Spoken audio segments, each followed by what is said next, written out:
ఈరోజు రాయచోటి మున్సిపాలిటీ పరిధిలో సుమారు 3.5 కోట్ల రూపాయలతో సీసీ రోడ్లు, డ్రైనేజు, అలాగే మాండవ్య నది బ్యూటిఫికేషన్ కార్యక్రమానికి శంకుస్థాపన చేయడం జరుగుతూ ఉంది.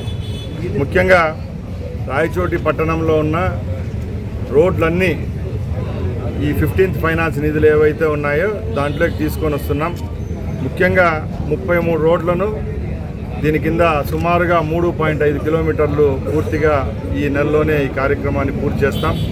అలాగే రాయచోటి చుట్టుపక్కల ఉన్న వార్డులలో అన్ని వార్డులకు కూడా నిధులైతేనేం, అలాగే ముఖ్యమంత్రి గారి నిధులతో వచ్చే నెలలో 10 కోట్ల రూపాయలతో డ్రైనేజు, అలాగే సీసీ రోడ్ల నిర్మాణం పనిని చేపట్టడం జరుగుతుంది. ఇదంతా స్పెషల్ గ్రాంట్ కింద తీసుకొని రావడం జరిగింది. ముఖ్యంగా ఒకటే చెప్తున్నాం, ఏ వీధుల్లో కొద్ది అపరిశుభ్రంగా ఉన్నాయో ఆ వీధులన్నింటినీ ఇప్పుడు మున్సిపల్ సిబ్బందితో మాట్లాడాము.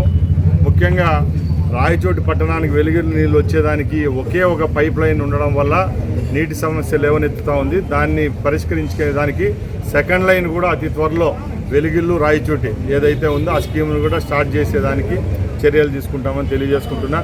అలాగే ముఖ్యంగా రాయచోటి పట్టణంలో ఎప్పటి నుంచో పట్టి పీడిస్తున్న కొత్త గృహాల నిర్మాణానికి కూడా వచ్చే నెలలో శ్రీకారం చుడతా ఉన్నాం. ముఖ్యంగా ఎవరైతే కొత్త ఇంటి పట్టాలు కావాలో వాళ్ళందరికీ రాయచోటి మున్సిపాలిటీ పరిధిలోనే చుట్టుపక్కలే పట్టాలు ఇప్పించేదానికి కూడా ప్రభుత్వము అలాగే కలెక్టర్తో చర్చించడం జరిగింది. అక్కడ కూడా ఏదైతే ఇప్పుడు కొత్త స్కీమ్ ఎన్టీఆర్ స్కీమ్ అలాగే ప్రధానమంత్రి స్కీమ్ ఉందో దాంట్లో కూడా గత ప్రభుత్వాలతో పోలిస్తే ఈ ప్రభుత్వంలో అదనంగా డబ్బిచ్చేదానికి ఉంది. దాంట్లో కూడా ఎస్సీ ఎస్టీ కాంపోనెంట్ కూడా ఉండడంతో ఇప్పుడు ఇళ్ళు కట్టుకునే వాళ్లకు గత ప్రభుత్వం లాగా ఎటువంటి సమస్య ఉండదు, అప్పుల బాధ ఉండదు.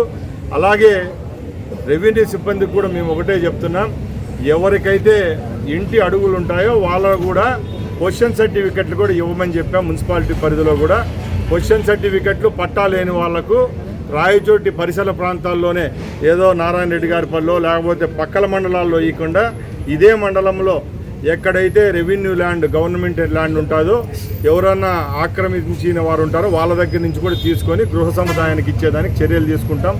ముఖ్యంగా రాయచోటి మున్సిపాలిటీ రోజు రోజుకి పెరుగుతూ ఉంది. ఇక్కడున్న ఇండ్ల సంఖ్య అయితేనే, ఇక్కడున్న ప్రజల సంఖ్య పెరగడం వల్ల ఈ యొక్క కరెంటు సమస్య అయితేనేం, డ్రైనేజ్ సమస్య, నీటి సమస్య అధికంగా వస్తుంది. కాబట్టి రాబోయే కాలంలో ఏది కొత్తగా ఇప్పుడు కమిషనర్ కూడా వేసుకోవడం జరిగింది. ఈ సమస్యలు లేవనెత్తకుండా తప్పకుండా చర్యలు తీసుకుంటామని మీ అందరి సమక్షాన్ని తెలియజేసుకుంటాం.